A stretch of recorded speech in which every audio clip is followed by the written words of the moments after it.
दर्शकों नमस्कार, मैं हूं श्रद्धा तिवारी और आप देख रहे हैं एमएनएस न्यूज टीवी। स्वागत है आपका प्राइम टाइम में। एक नजर आज की हेडलाइंस की ओर।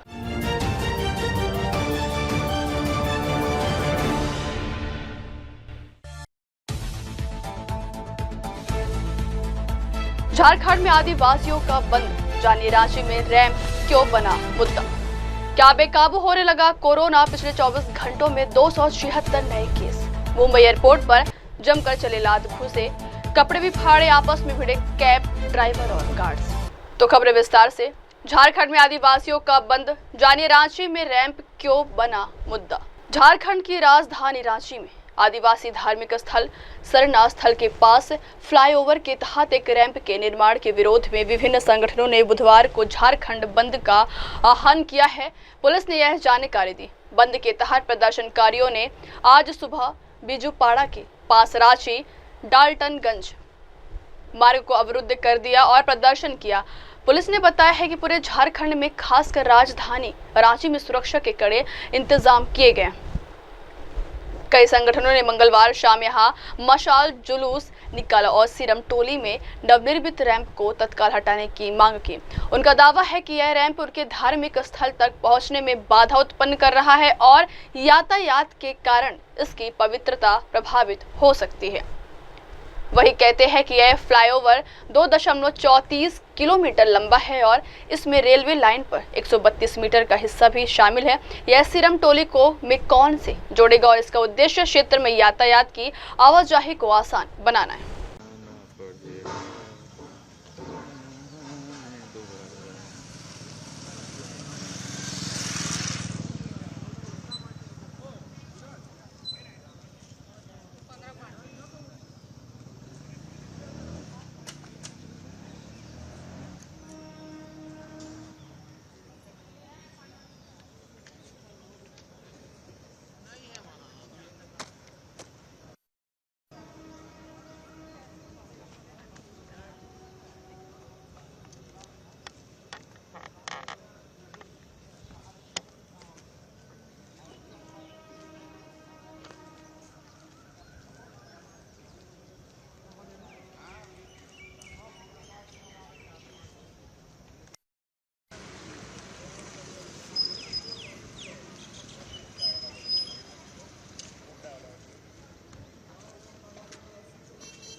ये भैया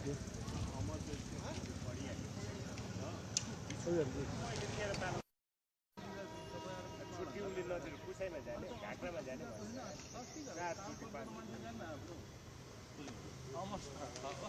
पुरा परेको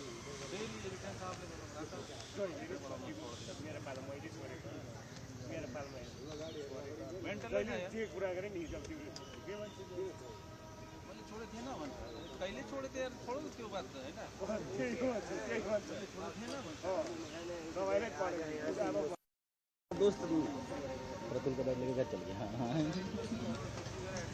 हाँ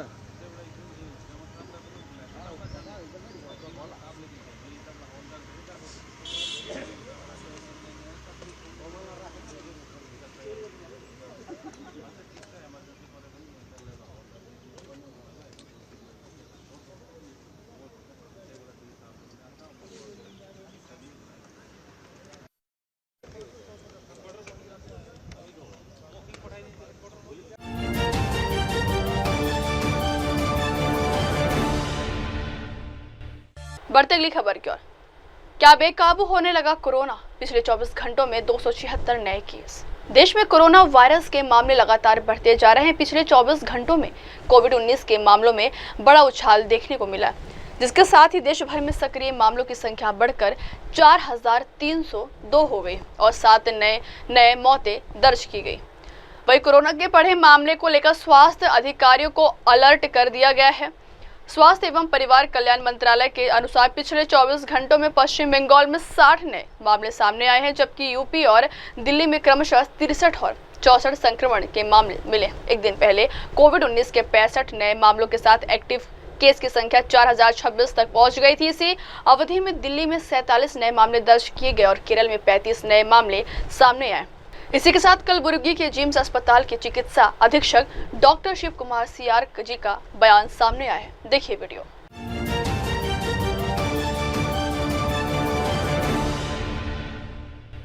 बढ़ते अगली खबर की ओर। मुंबई एयरपोर्ट पर जमकर चले लात घूसे, कपड़े भी फाड़े, आपस में भिड़े कैब ड्राइवर और गार्ड्स। मुंबई इंटरनेशनल एयरपोर्ट पर अचानक अफरा तफरी मच गई। पार्किंग को लेकर मामूली कहासुनी में हिंसक रूप ले लिया है। ड्राइवर और सुरक्षा गार्ड के बीच देखते ही देखते हाथापाई शुरू हो गई। इस घटना का वीडियो सोशल मीडिया पर वायरल हो गया है। प्रत्यक्षदर्शियों के अनुसार यह विवाद पार्किंग स्लॉट को लेकर हुआ है। पहले दोनों पक्षों के बीच तीखी बहस हुई और फिर बात हाथापाई तक पहुंच गई। कुछ ही मिनटों में हवाई अड्डे का माहौल तनावपूर्ण हो गया है और वहां मौजूद यात्री भी घबरा गए। घटना की सूचना मिलते ही सहार पुलिस मौके पर पहुंची और दोनों पक्षों को काबू में किया। पुलिस ने इस मामले में एफआईआर दर्ज कर मारपीट में शामिल ड्राइवर और सुरक्षा कर्मियों को हिरासत में ले लिया है।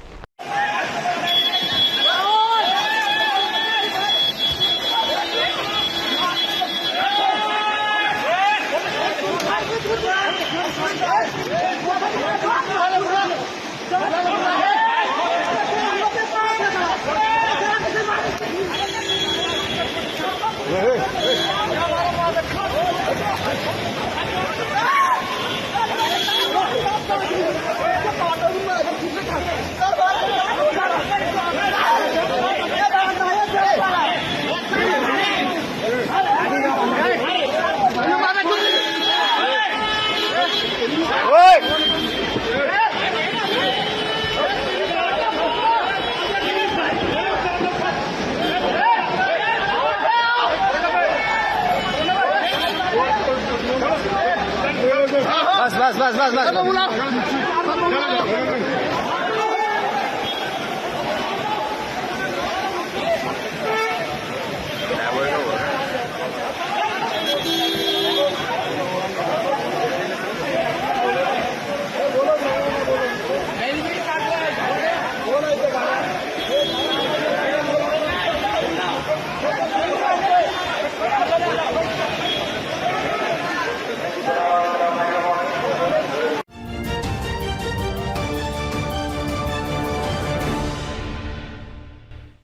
बढ़ते अगली खबर की ओर। भारत पाकिस्तान के खिलाफ कुछ कर रहा है। संसद ने बताया कैसे कई देशों की धारणाओं को बदला। ऑपरेशन सिंदूर के बाद भारत का डेलीगेशन दुनिया के कई देशों में गया और पाकिस्तान के आतंकवाद को इंटरनेशनल लेवल पर बेनकाब करने का काम किया गया है। इसी के बाद अब सर्वदलीय प्रतिनिधिमंडल के हिस्से के रूप में 5 देशों की यात्रा पूरी करने के बाद सीपीआई एम सांसद डॉक्टर जॉन ब्रिटास ने कहा है कि कई देशों में गलत धारणा फैली हुई थी कि भारत पाकिस्तान के खिलाफ कुछ कर रहा है। इस पहल के चलते हमने कई तथ्यों को उन देशों तक पहुंचाया और इन धारणा को बदला है। इसी के साथ सांसद ने कहा है कि विपक्षी सदस्य जो आउटरीच प्रतिनिधिमंडल का हिस्सा हैं, उन्होंने अपने दायित्व और कर्तव्यों को पूरा कर लिया है और अंतर्राष्ट्रीय स्तर पर ऑपरेशन सिंदूर को पेश किया है। We have got mixed response from all these countries. We visited Japan, South Korea, Indonesia, Singapore and Malaysia. There were so much of misinformation, disinformation in that part of the globe. Maybe because of the Western media's reportage on Indo-Pak skirmishes. There were so many impressions that India has been doing something against Pakistan and Pakistan was claiming victimhood. But our mission could ensure that India's message and the actual position that was on the ground, this was explained to them. We also told about the incidents of terrorism that was inflicted on India. The difference between India and Pakistan also was given us a big description there. India being a secular, with rich diversity, democratic country, where Pakistan indulging in theocratism and also military rule. And we feel that the message of this mission has gone down very well among those countries. We could meet state agencies, state actors, non-state actors, ministers, parliamentarians, think tank, media, community, and all those sections of the society. And at the end of the day, when we have completed the mission, we feel that we have fulfilled the mission or the responsibility that was entrusted to us. Having said this, now since the opposition members who are part of the outreach team have fulfilled their obligation and duty, it is for the government to fulfill its duty of convening the parliament and informing the people. We have informed the world community. Now let the government take the initiative to convene the parliament so that our Indian people are also informed about nuances. We don't want to have a unilateral description of the events. Let it be as per the rules of the democracy, where questions could be asked, where suggestions could be done. Let there be a fruitful discussions and discourse on the floor of the parliament so that we can take the people along with us. So yesterday the 16 political party from the opposition has written letter to the Prime Minister. See, CPIM also. Yeah, the tagline of that is very simple. Yes, despite the differences, we cooperated with the government. We fulfilled our duty. Let the government also discharge its obligation and duty to the Indian people. That was the sum and substance of the letter. I'm just putting as a tagline so that people can understand that. And also the government could legibly understand what we actually want. Now the opposition parties were raising demands for an all-party meeting with PM presiding it and also convening a special parliament session. Because, see, it's a democracy. We have a buoyant democracy where a lot of questions are there. That will only strengthen the country. I mean, just hiding everything or camouflaging everything, putting everything under the carpet will not help us. We are much more sensible, much more vibrant and dynamic than the Pakistan. Despite Pakistan being a theocratic state which is under the spell of the military rule, they had a parliament session. So the whole world must be looking up to us, how we are going to tackle it. See, without taking the people to our side, how are we going to convince them? And at intervals, there are so many reactions that are coming from the government agencies, including the CSD. So let us be very clear about it. Let the government come, let the political leadership come, let the executive come. So the essence of democracy is that the executive is accountable to the legislature, that is to the people. So since we cooperated with the government fully, I can say that our team, with my little information about other team, we all worked in tandem together. There was unity of purpose and direction. There was not even a single iota of difference amongst the members. My team comprised of 5 political parties and 3 political parties are from the opposition. Despite that, it was smooth. Our leader Sanjay Jha could lead it with so much of cohesion. So basically we have upheld the so-called intention of the government. Since we have fully discharged our functions and duties, it is for the government to heed the voice of the opposition.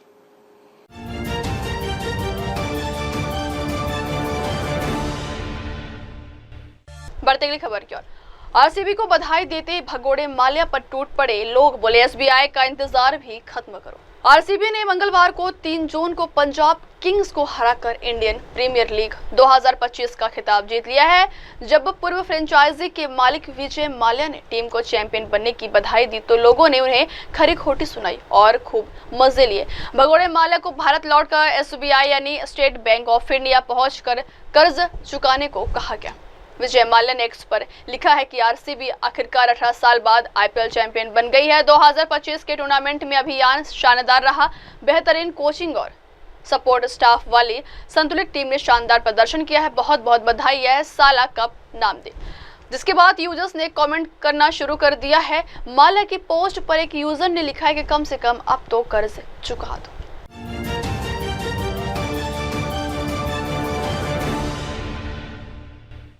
बढ़ते अगली खबर की ओर। भारत का दुनिया भर में delegation भेजना कैसे रहा सफल, पाकिस्तान का जिक्र कर सुप्रिया सुले ने समझा दिया। भारत का दुनिया भर में डेलीगेशन भेजना किस तरह सफल रहा, सांसद सुप्रिया सुले ने इसको लेकर बात कही। उन्होंने कहा है कि भारत की ही कॉपी करके अब पाकिस्तान भी यह कदम उठा रहा है।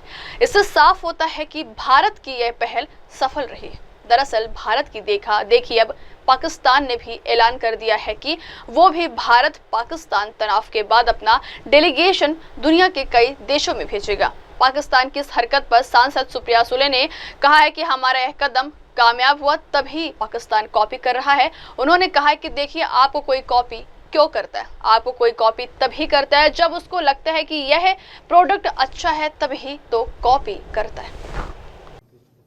मैं बड़ी विनम्रता से माननीय प्रधानमंत्री मोदी जी, हमारे राष्ट्र मंत्री डॉक्टर जयशंकर जी और पार्लियामेंट्री अफेयर्स मंत्री किरण रिजिजू, इनके मैं तहे दिल से आभारी हूँ कि उन्होंने जो विश्वास हम सब पे दिखाया और हमारा पूरा डेलीगेशन 11 दिनों से, अभी आज 11वां दिन है, हम 4 देशों में जाए। बहुत अच्छा एमईए ने जो मीटिंग्स करवाए, बहुत अच्छा रिस्पांस रहा है।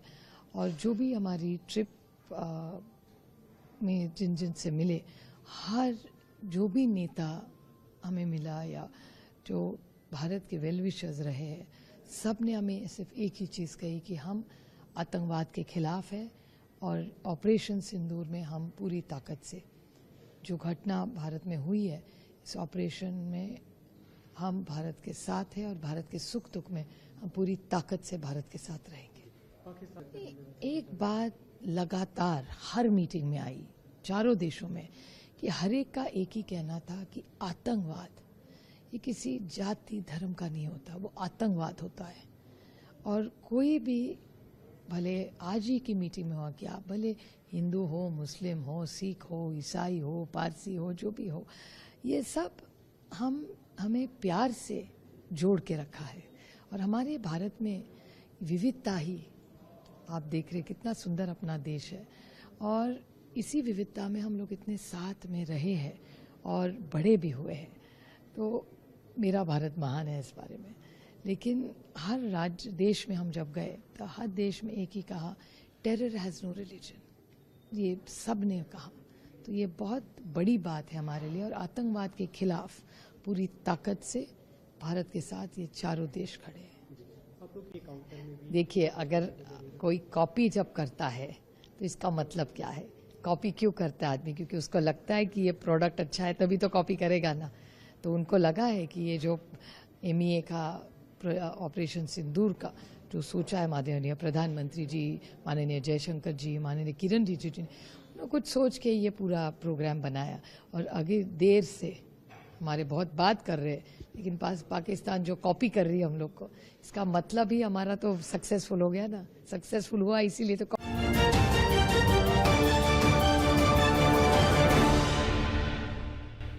बढ़ते अगली खबर क्या, ऑपरेशन सिंदूर पर सीडीएस अनिल चौहान का एक और बड़ा खुलासा। Chief of defence staff general Anil Chauhan ने पुणे में पहलगाम आतंकी हमले, ऑपरेशन सिंदूर और पाकिस्तान प्रायोजित आतंकवाद पर चर्चा की।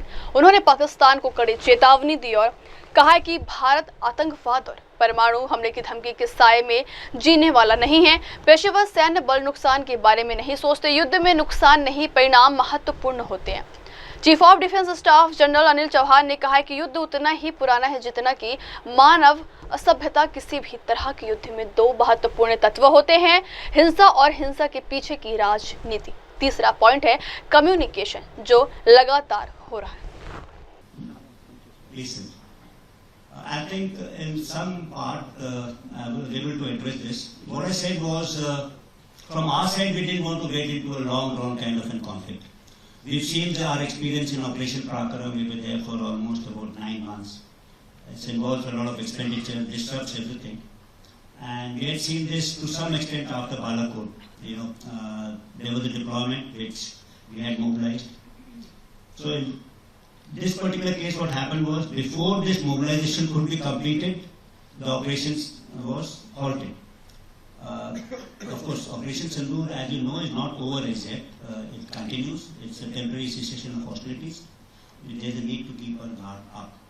So this, I think, is important. But as far as the Pakistani side is concerned, I can make a guess, 2 guesses. That is one, that they were losing things faster at a very, very long distance.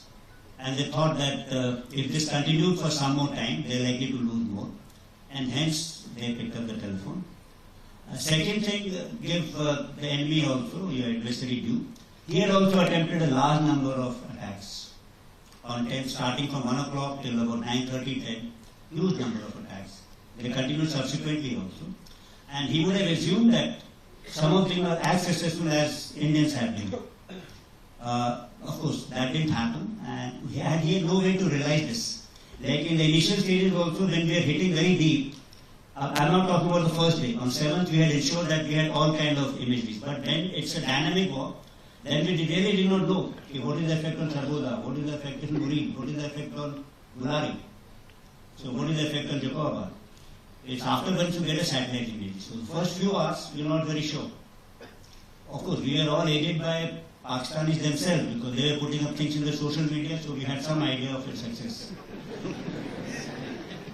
But we had to wait for confirmation from satellite imageries and other sources, say signal intelligence or otherwise. So we were quite sure. They were also not sure. They might be hoping that they have also done similar kind of damage. But probably their hopes were belied after 3 or 4 days when they would have searched the satellite images from whichever country they're buying from, that they have not done. So by the time it was pushing.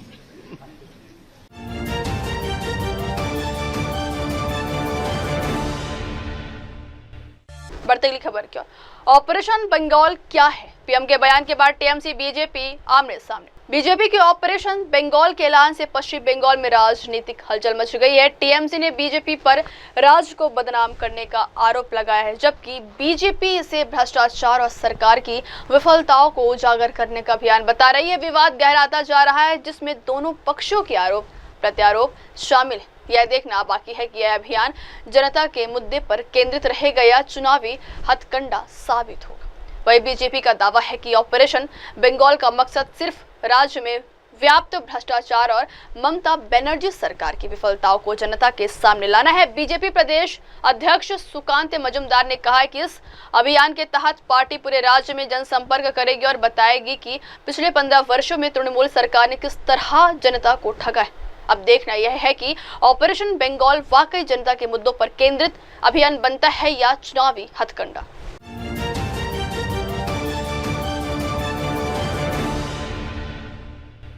बढ़ते अगली खबर क्या, Uttarakhand cabinet में 12 प्रस्तावों पर मुहर, ई वाहनों पर टैक्स माफी से लेकर भर्ती परीक्षाओं तक ये अहम फैसले। सीएम पुष्कर सिंह धामी की अध्यक्षता में बुधवार को राज्य सचिवालय में प्रदेश मंत्रिमंडल की बैठक आयोजित हुई। बैठक में कुल 12 प्रस्ताव प्रस्तुत किए गए हैं। बैठक में पर्यावरण मित्रों, स्वच्छता नियमावली, भर्ती परीक्षाओं, ई वाहन टैक्स माफी, पर्यटन योजनाओं और पेंशन जैसे विषयों पर महत्वपूर्ण निर्णय लिए गए। कैबिनेट बैठक के प्रमुख निर्णय, 2013 से कार्यरत 859 पर्यावरण मित्रों को अब मृतक आश्रित का लाभ मिलेगा। देहरादून की सीएनजी व BS6 सिटी बसों को 50% या अधिकतम 15 लाख तक की सब्सिडी मिलेगी। सब इंस्पेक्टर स्तर के सभी पदों की परीक्षा भी एक समान तरीके से कराई जाएगी। उत्तराखंड अधीनस्थ सेवा चयन आयोग में 15 नए पद सृजित किए गए। वहीं मानवाधिकार आयोग में 12 नए पद स्वीकृत हुए।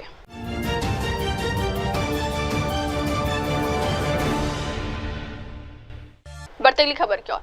चंडीगढ़ पहुंचे राहुल गांधी। हरियाणा कांग्रेस के विस्तार के रोड मैप पर चर्चा शुरू। हरियाणा कांग्रेस के संगठन विस्तार का रोड मैप तैयार करने के लिए आज सांसद राहुल गांधी चंडीगढ़ पहुंच चुके हैं। वे हरियाणा कांग्रेस के दफ्तर में कांग्रेस के वरिष्ठ नेताओं के साथ बैठक कर रहे हैं। इसके बाद संगठन विस्तार के लिए नियुक्त केंद्रीय पर्यवेक्षकों और उनके सहयोगी नेताओं के साथ बैठक करेंगे। इस दौरान राहुल 11 साल से लटके हरियाणा में संगठन विस्तार को लेकर दिशा निर्देश देंगे। हरियाणा कांग्रेस कार्यकर्ताओं और चंडीगढ़ पुलिस के बीच तीखी नोकझोंक भी देखने को मिली है। सूत्रों के अनुसार कई कार्यकर्ताओं को सेक्टर 9 स्थित कांग्रेस कार्यालय में प्रवेश करने से रोका गया, जिससे नाराज कार्यकर्ताओं ने पुलिस के साथ बहस शुरू कर दी। कार्यकर्ताओं का कहना था कि वे अपने नेता राहुल गांधी के स्वागत के लिए उत्साहित थे, लेकिन पुलिस ने सुरक्षा कारणों का हवाला देते हुए उन्हें अंदर जाने से रोक दिया।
थोड़ी जगह दी।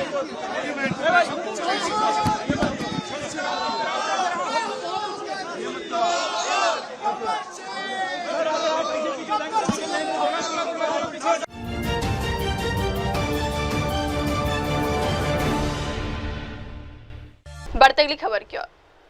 बीआरएस को भाजपा में विलय करने का किया गया है प्रयास। भारत राष्ट्र समिति की विधान परिषद सदस्य कलवकुंटा कविता ने हाल ही में मीडिया कर्मियों के साथ एक अनौपचारिक बातचीत में पार्टी के भीतर चल रहे अंदरूनी कलह और भाजपा के साथ संभावित विलय को लेकर अपनी चिंता व्यक्त की है। यह बयान उस कथित लीक हुए पत्र के बाद आया है, जिसमें कविता ने अपने पिता और बीआरएस अध्यक्ष के चंद्रशेखर राव को संबोधित किया था और उनसे पार्टी के भविष्य को लेकर कुछ फैसले लेने की गुहार लगाई थी। बीआरएस एमएलसी कलवकुंतला कविता ने न्यायमूर्ति पीसी घोष आयोग द्वारा बीआरएस अध्यक्ष और पूर्व मुख्यमंत्री के चंद्रशेखर राव को जारी किए गए नोटिस के खिलाफ तेलंगाना जागृति महाधरना में हिस्सा लिया है। यह आयोग कलेरेश्वरम परियोजना में कथित अनियमितताओं की जांच कर रहा है। The very formation of Telangana state was based on the demand for our share of water in Godavari river. Today, Congress government is not addressing the issues of Andhra government taking away 200 TMC of Godavari water, which is rightfully the share of Telangana. So we demand that the notices given to KCR Garu are nothing but political notices, not anything else, but to smear his name. That is what is the intention. So my only demand today is the notices given to KCR are here to smear his name, but we demand at the same time the water of Godavari should be protected. The 1000 TMC that we are supposed to get, we should get. I am demanding the Chief Minister, Mr. Revanth Reddy Garu, to write a letter to the central government immediately to stop the Banakacharla project by Andhra government. Thank you. Jai Telangana. With permission చేస్తున్నాం ధర్నా మేము ఒట్టిగా చేస్తలేము. రెండవది జిల్లాల నుండి మా నాయకుల్ని మీరు bind over కావాలని చెప్పి బలవంతంగా పోలీస్ స్టేషన్లకు తీసుకెళ్లడం, మంచిర్యాల్ మా పెద్దపల్లి జిల్లా అధ్యక్షుని అట్లానే మా కందుల ప్రశాంత్ని ఇట్లాంటి వాళ్ళందరినీ మంచిర్యాల రామగుండ జిల్లాల్లో మరి బైండ్ ఓవర్ కావాలని ఫోర్స్ చేస్తున్నటువంటి కండెం సురేష్ గారిని అందరినీ కూడా అరెస్ట్ చేస్తా ఉన్నారు. ఇది కరెక్ట్ కాదు. ప్రభుత్వం పర్మిషన్ ఇస్తే ప్రజాస్వామ్యం ప్రజాపాలన అని చెప్పుకుంటున్నారు. మా వాయిస్ వినిపించనియాలి. అంత భయం అయితే పర్మిషన్ ఇవ్వకండి. ఎందుకోసం భయపడుతున్నారు ఇవాళ ముఖ్యమంత్రి గారు కానీ ప్రభుత్వం కానీ? ఎందుకంటే మీరు చేస్తున్నది 100% తప్పు అన్న విషయం మీకు తెలుసు. ప్రజాక్షేత్రంలో మేము మిమ్మల్ని ఎండగడతామన్న విషయం తెలుసు. అందుకే ఇవాళ చేస్తున్నటువంటి ప్రజాస్వామ్యబద్ధంగా చేస్తున్నటువంటి ధర్నాను మీరు అడ్డుకోవాలని చూస్తా ఉన్నారు. ఊరుకునేది లేదు. మీరు మమ్మల్ని ఇక్కడ అడ్డం పడితే హైదరాబాద్ లో చేయనీయకపోతే జిల్లా జిల్లా పోతాం బిడ్డ, గల్లీ గల్లీ తిరుగుతాం. మీరు చేస్తున్నటువంటి అన్యాయాన్ని వివరించి చెప్తామని కూడా ఈ సందర్భంగా ప్రభుత్వాన్ని మేము హెచ్చరిక చేస్తా ఉన్నాం. ఏం తప్పు చేసినాం? ఏం తప్పు చేసిరు కేసీఆర్ గారు? నీళ్లు ఇవ్వడం ఆయన చేసినటువంటి తప్ప? నిధులు తీసుకురావడం ఆయన చేసినటువంటి తప్ప? కేసీఆర్ కిట్ ఇవ్వడం ఆయన చేసినటువంటి తప్ప? అభివృద్ధి పదంలో తెలంగాణను దేశంలో నంబర్ 1 గా నిలబెట్టడం తప్ప? ఏం తప్పు? ఎందుకోసం నోటీసులు ఇచ్చిరని ఇవాళ తెలంగాణ జాగృతి తరఫున, యావత్ తెలంగాణ సమాజం తరఫున నేను కాంగ్రెస్ ప్రభుత్వాన్ని ప్రశ్నిస్తా ఉన్నాను. కాళేశ్వరం ప్రాజెక్ట్ అంటే కేవలం 3 బెరాజులేనా? కాళేశ్వరం ప్రాజెక్ట్ అంటే కేవలం 3 బెరాజులే అని చెప్పి మీరు ఒక కాంగ్రెస్ కమిషన్ వేసిండ్రు. అది జ్యుడిషియల్ కమిషన్ కాదు, ఏం కాదు. కేవలం అది ఒక రాజకీయ కమిషన్, కాంగ్రెస్ కమిషన్. అది 21 పంప్ హౌస్లు ఉన్నాయి కాళేశ్వరంలో, 15 రిజర్వాయర్లు ఉన్నాయి, 200 కిలోమీటర్ల పైచిల్కు టన్నెళ్లున్నాయి, 1500 కిలోమీటర్ల పైచిల్కు కాలువలున్నాయి. కాళేశ్వరంలో ఎత్తిపోసిన మట్టి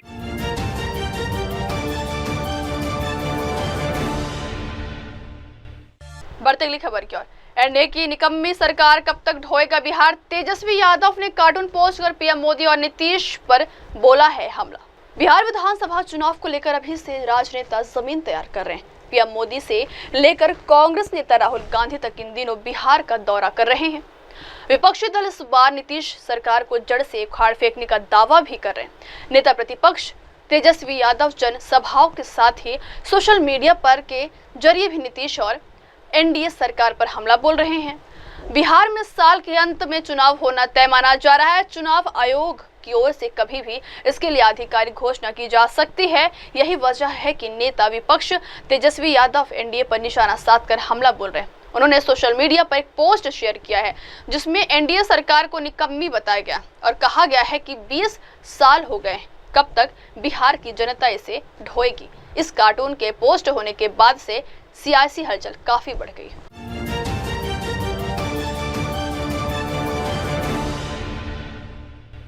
बढ़ते अगली खबर की ओर। बकरीद से पहले गाजियाबाद में बवाल। हिंदू संगठनों ने मीट से भरा ट्रक पुलिस के सामने फूका। यूपी के गाजियाबाद जिले के भोजपुर फरीदनगर रोड पर मंगलवार की आधी रात मांस से भरे एक ट्रक को पुलिस ने सामने हिंदू संगठन के लोगों ने आग के हवाले कर दिया। इस दौरान सड़क पर जमकर बवाल हुआ। मौके पर हिंदू संगठन के कार्यकर्ताओं के अलावा बड़ी संख्या में ग्रामीण एकत्रित हो गए थे। विवाद बढ़ता देख ट्रक चालक क्लीनर भागने लगे तो भीड़ ने उन्हें दबोच लिया और जमकर पिटाई। सूचना के बाद मौके पर कई थानों की पुलिस पहुंची और मामलों को शांत करवाने की कोशिश कर रही थी। हिंदू संगठन के कार्यकर्ताओं ने ट्रक में गौवंश का मीट होने का आरोप लगाकर ट्रक में आग लगा दी। इसके बाद पुलिस ने स्थिति पर काबू पाने के लिए लाठीचार्ज कर उपद्रवियों को खदेड़ कर भीड़ को तितर बितर कर दिया। आगे की कार्रवाई जारी है।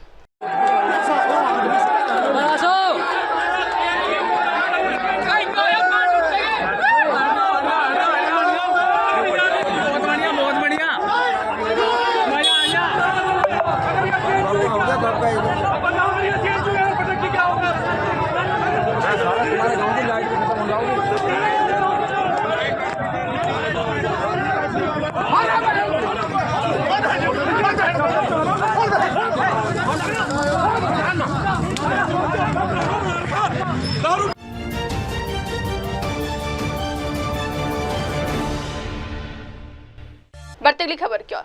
राहुल गांधी चीन पाकिस्तान के पेड एजेंट की तरह कर रहे हैं बात। सरेंडर शब्द पर भड़की बीजेपी। लोकसभा के नेता प्रतिपक्ष राहुल गांधी की तरफ से सीज़फायर को लेकर प्रधानमंत्री नरेंद्र मोदी पर की गई टिप्पणी के बाद बीजेपी हमलावर हो चुकी है। बीजेपी प्रवक्ता संबित पात्रा ने राहुल और कांग्रेस पर हमला बोलते हुए कहा है कि ऐसा लग रहा है कि जैसे ये पाकिस्तान और चीन के पेड एजेंट हो। पूरे विवाद की वजह राहुल की तरफ सीएम पीएम मोदी के लिए सरेंडर शब्द का इस्तेमाल किए जाने के बाद शुरू हुआ है। बीजेपी सांसद संबित पात्रा ने कहा है कि जिस तरह के सवाल राहुल गांधी बार बार पूछ रहे हैं, मुझे पूरा संदेह है कि वे चीन या पाकिस्तान के पेड एजेंट लगते हैं। कांग्रेस सांसद राहुल गांधी मंगलवार को मध्य प्रदेश के दौरे पर थे। राहुल ने कहा था कि बीजेपी और आरएसएस वालों को मैं अच्छी तरह से जानता हूं, थोड़े से दबाव में ये डर कर भाग जाते। उन्होंने कहा था कि ट्रंप का एक फोन आया और नरेंद्र जी तुरंत सरेंडर हो गए। भारत ने 1971 में अमेरिका की धमकी के बावजूद पाकिस्तान को तोड़ा था। कांग्रेस के बब्बर शेर और शेरनिया सुपर पावर से लड़ते हैं, कभी झुकते नहीं। आज राहुल गांधी ने मध्य प्रदेश में अपने एक भाषण के दौरान न केवल ऑपरेशन सिंदूर अपितु भारत के सेना और भारतवर्ष का घोर अपमान किया है। जिस प्रकार से, जिस लहजे से ऑपरेशन सिंदूर के विषय में राहुल गांधी ने बात किया, वह किसी भी सभ्य राजनेता, वह किसी भी लीडर ऑफ ऑपोजिशन या किसी भी पॉलिटिशियन को न केवल शोभा नहीं देता, अपितु वो पॉलिटिशियन फिट ही नहीं हो सकता है जो अपने देश के लिए, जो अपनी मातृभूमि के लिए सरेंडर जैसे शब्द का प्रयोग करता है। पहली बार विश्व के इतिहास में ऐसा हुआ कि एक न्यूक्लियर कंट्री के अंदर घुस करके पहलगाम में जो हमारे साथी मारे गए थे आतंकवादी हमले में, उसका बदला लिया गया। 9 आतंकी ठिकानों को ध्वस्त किया गया, 100 से अधिक आतंकवादी मारे गए और जब रिटेलिएशन हुआ तो 11 एयर बेस पाकिस्तान के ध्वस्त किए गए। और ये सब कुछ ऑन रिकॉर्ड है, एविडेंस है। उसके बावजूद जिस प्रकार से, जिन शब्दों का प्रयोग राहुल गांधी ने आज किया है, मखौल उड़ाया है उन्होंने ऑपरेशन सिंदूर का, सरेंडर जैसे शब्द का प्रयोग किया है भारतवर्ष के लिए। भारतवर्ष कदाचित कभी सरेंडर नहीं करता है। आतंक के सामने कभी भारतवर्ष ने सरेंडर नहीं किया है। हमेशा मोदी जी ने दिखाया है कि एक नई भारत का सृजन हुआ है 2014 के पश्चात। वो दिन अलग थे जब 26/7 हुआ था और आप डोसियर खेलते थे। अब डोसियर नहीं, अब डोज दिया जाता है पाकिस्तान को, और राहुल गांधी मजाक उड़ा रहे हैं। यही वो राहुल गांधी है जिस समय डोकलाम का विषय चल रहा था, जब लॉकजैम था इंडिया और चाइना का डोकलाम को लेकर, तो राहुल गांधी का पूरा परिवार भारत के विरुद्ध जासूसी करते हुए पकड़ा गया था चाइनीज टेंट के नीचे। जिस प्रकार के भाषा का प्रयोग राहुल गांधी कर रहे हैं, जिस प्रकार के सवाल राहुल गांधी बार बार पूछ रहे हैं, मुझे तो पूरा शक है कि कहीं ये चीन और पाकिस्तान के पेड एजेंट तो नहीं है। बीजेपी आरएसएस वालों को अब मैं अच्छी तरह जानता हूं। इन पर थोड़ा सा दबाव डालो, थोड़ा सा धक्का मारो, डर के भाग जाते हैं ये लोग। जैसे उधर से ट्रंप ने एक इशारा किया, फोन उठाया, कहा मोदी जी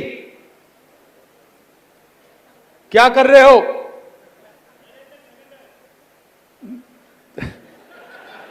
नरेंद्र सरेंडर,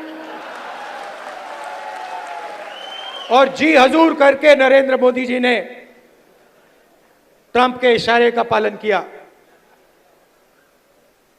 आपको एक समय याद होगा जब फोन कॉल नहीं आया था, 7th फ्लीट आई थी, 71 की लड़ाई में 7th फ्लीट आई थी, हथियार आए थे, एयरक्राफ्ट कैरियर आया था। इंदिरा गांधी जी ने कहा मुझे कुछ जो करना है मैं करूंगी।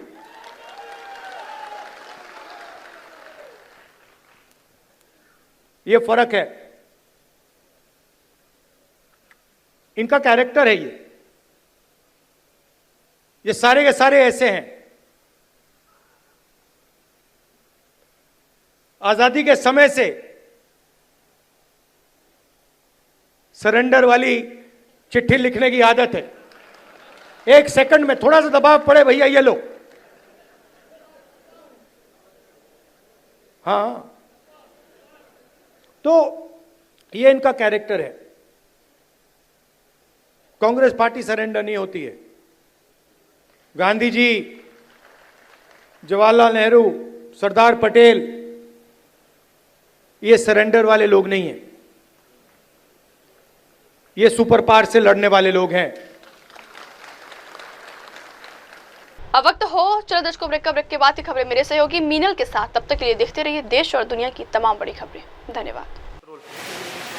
हाय हेलो नमस्कार, मैं हूं पंकज विष्णु और आप देख रहे हैं MNS न्यूज।